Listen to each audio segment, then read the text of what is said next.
Okay, welcome to another Boring Dad lecture. I want to talk about relationships a little bit because it's really important. And there's a bunch of things that you see when you're on my end of the spectrum that you can't see way on the other side of the spectrum at the beginning of it. And I think that this could be, I got to do this thing for the algorithm, right? So, like, the number one thing to know before you pick a life partner is that you're going to have to compromise. And that's just the reality of it. I think that these days, people get so obsessed when they're trying to, find a life partner about finding just the right person and just the right this and just the right that, and we kind of live in this throwaway culture that you can just, like, swipe on by and swipe on by and swipe on by. If you meet somebody, then, oh, I like white, like the thing, then, just forget about it and find somebody else. And we also kind of live in a, hookup culture where, you might meet somebody and it's great and you have a good weekend or a good night or whatever, and it's kind of the end of it. I miss that whole thing. And I'm not jealous about it at all. Because the thing that I've found, and the thing that I've learned, and the thing that I want to express, is that it is so fantastically important to find somebody when you're young that will be with you for the rest of your life. And now I know there's, like, cultural taboos and all this other kind of stuff. Like, when my wife and I were first together, we lived together for a little while, and my family's, like, super Christian and her family's super Christian, and they didn't like it. They frowned on it because it's, living in sin and all that kind of thing. And, I get it. I understand why, at one point in time in human history, that would have been, a taboo thing to do. It probably would have even been a bad idea, But in those times, people lived in, like, this little town, and you grew up in a little town, and you knew the people around you, and, you pretty much knew from the time you were young, like, who you were going to marry and what your economic status was going to be and all those other sorts of things. There weren't a whole lot of variables, right? And in times like that, it was a really bad idea for people to be, out shagging all over the place because they didn't have good birth control and they didn't have good, feminine hygiene, and they didn't have good, childbirth care, medicine, and all that kind of thing. So, going out and shagging a lot and meeting lots of people was a really bad idea. Especially, if you lived in a small area and everybody kind of knew everybody, and you were out there being prolific and, laying pipe all over the place. You're not leaving a lot of room for everybody else. You're what's the word? You're whoring in on the competition. I don't know if that's the right word, but you know what I mean. You're just not being fair. So cultural things like that, become taboo, and you don't do it. And you don't move in with somebody before you get married because there was no need to, because you probably knew that person or you grew up in the same town anyway. I think that's where some of those taboos come from. I don't know. I'm not a sociologist. Go ask a sociologist or an anthropologist or whatever. But I think I'm probably onto something there. But these days, you don't have that anymore. You don't have, you have international relationships, or, people who meet, for the first time, and come from different parts of the country. I saw a story recently about a couple of folks who met on TikTok. It was a TikToker, and he made a video, and somebody made a comment, and they talked a little bit offline and found out that they had some great chemistry. And he lived in, like, Tennessee, and she was in, like, Maine or something. I don't know what it was, but they decided, hey, this is really kind of working out. So he took the trip up to Maine to go see her, and they, really clicked, and then they ended up getting married. It's great. And, like, stories like that are cool. They're nice. They're romantic. They're fun. If it works out. And I wish them both the best. But the reality is that, like, a situation like that, you'd almost want them. You'd almost recommend, like, hey, I'm glad you guys met. It's good. More power to you. I hope the sex is fantastic. I hope you really connect. I hope you find true love and companionship and all that kind of thing. But like, maybe spend a little bit of time, living together, just to make sure, check for, you know, psychopath tendencies or narcissistic tendencies, or like maybe you just really can't stand the person's breath first in the morning. Like, I don't know. That's going to be up to you.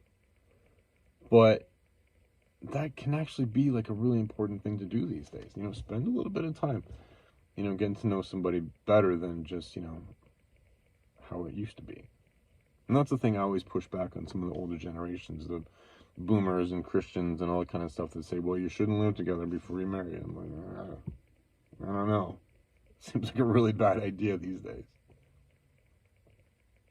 But getting back to the beginning, though, it is important to find someone, And my criteria, looking back, is that you basically want to find somebody that you can, like, mostly stand spending some time with, that kind of sort of comes from the same general geographic area that you do, and somebody that you can just have, like, really good sex with. And beyond that, whatever. And, I'm a little more easygoing. And a relationship like that, it's gonna be hard. There's gonna be challenges. Not everything's gonna be perfect, and there's gonna be miscommunication. But the trick is, though, if you're gonna go into a relationship like that, is to have your self-awareness, and that really becomes the theme in almost all of these Boring Dad lectures. It's the most important thing that you can have in your life is self-awareness. It's like the Greeks used to say, "Oh man, know thyself, and you will know the gods and the cosmos." I know I misquoted that, so don't be too cruel in the comments. But that's really what that is. You have to know yourself. You have to know your tendencies. You have to know, your strengths and your weaknesses, and where your integrity is good, and, what you do well and what you don't do well. You got to bring all that kind of stuff and say, this is me, right? And then when you meet somebody else, you can say, okay, well, that's compatible, that's not compatible. That person's crazy matches my crazy. We can get on pretty well. But the most important thing when you're choosing a partner is to keep in mind that you are going to get old. You are going to die. And I know that doesn't sound very romantic, but that's the reality. It's like they said in Fight Club. On a long enough timeline, everybody's survival rate drops to 0. Death and taxes. Those are the things that are guaranteed once you flop out on this planet. And one of the things that I'm learning as I'm getting older, because I'll be 49 next week, is that as age comes in and gravity starts to do weird things, and metabolism starts to do weird things, and changes in hormones start to do weird things. Remember when you were a teenager and people used to say, you're going to start seeing weird changes in your body, and like hair showing up in places you didn't expect. Well, they should have that same kind of talk like when you turn 40 and say, you're going to start seeing some weird changes in your body, and hair showing up in places that you didn't expect. Or hair disappearing from places where it's supposed to be. And because that's just how it goes, that's life. And until we, master genetic engineering, and you can just medicate yourself into, eternal youth, then here we are. There you go. And I'm not the type of person who's going to do liposuction or surgery or anything like that. I'm just going to move into it gracefully, right? But what I've noticed, though, is my wife, she's going through the same process because, hey, it's gravity. It doesn't give a flying fuck about you. But what I noticed, though, is that I see in her simultaneously almost 2 different people. And one of them is the person who's in front of me. I see her, and where she is and what's going on, the problems that she has in her body and the age that's coming in her body and all that other kind of thing. But like most of the time, though, I see her the way that she was when we met, when we first started dating. You know? Like, there's a part of me that just only sees her with, like, you know, the young body and healthy and, you know, just like everything was like taut and nice and in the right place and all those other sorts of things. And that image is there in my mind. And what I realized too, because we've talked about this, is that she sees me the same way. She still sees me as, you know, being a little more fit. And I had that cool little thing in your abs, you know, and I actually had abs back then. And, you know, I had like great thighs and good shoulders. And I was like, you know, I was still in the military. I wasn't bodybuilding anymore, but I was, you know, I was in pretty good shape. And she still sees me like that. And that, I think, becomes one of the most important things that you can get out of a long-term relationship. I mean, you get stability, and you get comfort, and you get assurance, and you get all those sorts of things that are really important, you know, in life. Especially if you have the self-awareness, and you are kind and compassionate, and you're working through the relationships, and you're doing all those things right, you know, and you have a good relationship. The underlying thing that happens, that, you know, I've never heard anybody talking about this, is that you have somebody who thinks about you the same way that you think about yourself. And that ends up becoming really important. Because for men, I can only speak for myself and men, maybe in general, but it's really important to us to be strong, to have some kind of strength, you know? It's like a macho pecking order, Jordan Peterson lobster kind of thing. I don't know. And for women, it's a similar thing, you know. Their identity with their body is their, like, you know, reproductive abilities and their ability to, like, lure the attention of a man and, like, all those other lobster reproductive Jordan Peterson things, right? That I can't attest to. I can only speak from hearsay. But those things are there, and they're important. And they affect you on a deeper level than you'll ever really know until they're gone. And it's hard for me to imagine a sadder thing than being the only person with a copy of the memory of who you were in your 20s and 30s. You know, maybe that's why widows and widowers just seem that much more sad.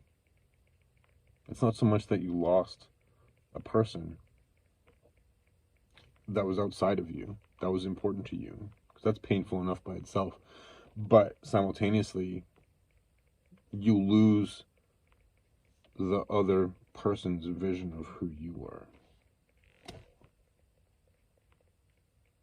And that, to me, ends up becoming the most important thing. Because when you are old, I'm only 49, and 49 isn't that bad these days. And I'm a pretty good low mileage 49. I mean, I got some serious city miles on me, but, like, I'm not a bad 49. But, you know, a not bad 49 can turn pretty quickly into a really fucking rough 75. You know? And maybe it'll be a decent 75. I don't really know. But the thing to keep in mind, though, is that I know that when I'm 64, 75, 80, whatever, as long as my Kelly's there, there will be somebody else on the earth with me who remembers me the way that I was, who remembers me when I was strong, who remembers me when my mind worked well, who was there with me through all those phases of life. And that might be the most important reason. That might be the most important reason why we have long-term monogamous relationships. It's not just breeding and genetics and all that other kind of thing. I mean, yeah, they play a part, but like,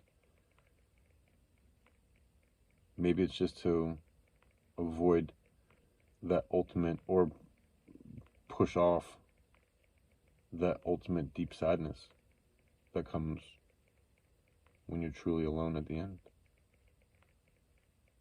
It's a heavy thought for you. Anyway,